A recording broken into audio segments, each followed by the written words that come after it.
Hello, my friends. So, you may be wondering where I have been in these last months. Well, I've been ill. I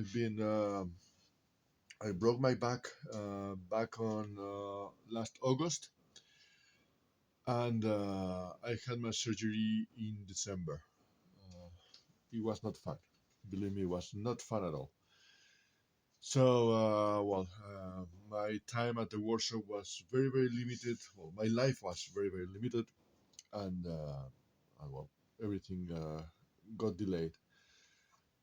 But it is what it is, and I really well now, so I'm catching up with all the delays of the other projects and everything. But well, the good news is that I'm here and I'm continuing this project. So where I am testing the sound of the Gillett phonograph, and I'm not happy at all with it because it's like playing with a tinfoil, but you know a tinfoil has only one needle that reproduces and records in the same needle.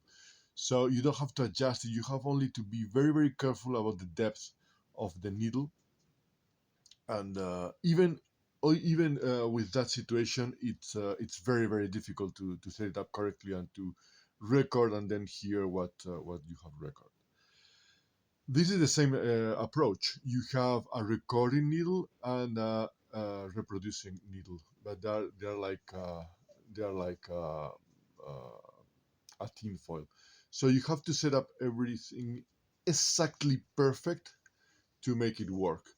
If you just do half a turn here or even a quarter of a turn, then you don't fall in the groove and you don't hear correctly.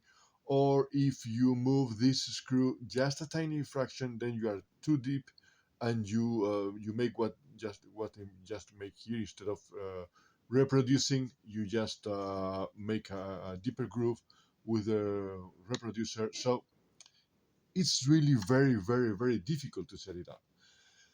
And on top of that, you have glass diaphragms that are solidly attached to the stylus, so you break them at an alarming rate.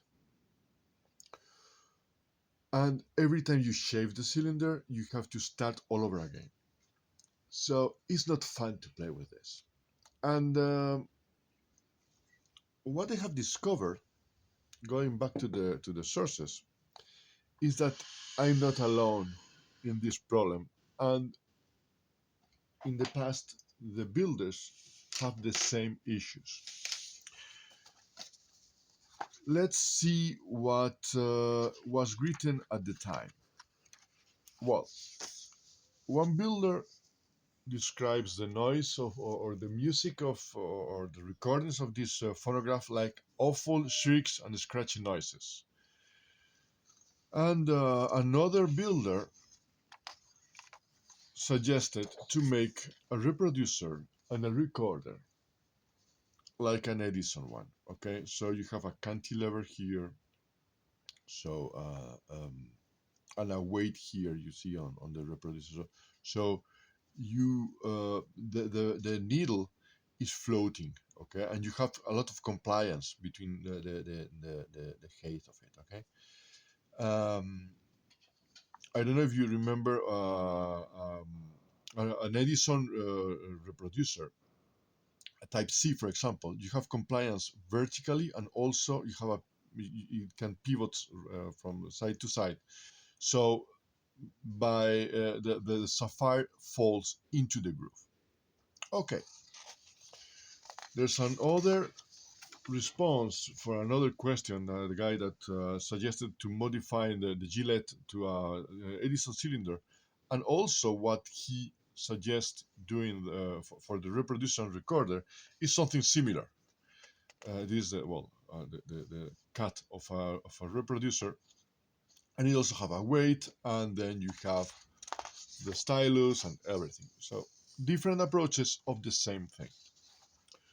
Moreover, I have pictures of two Gillettes One is from Scott in London, and what you can see here is that they use the builder at the time. He made a um, a copy of an Edison reproducer and recorder.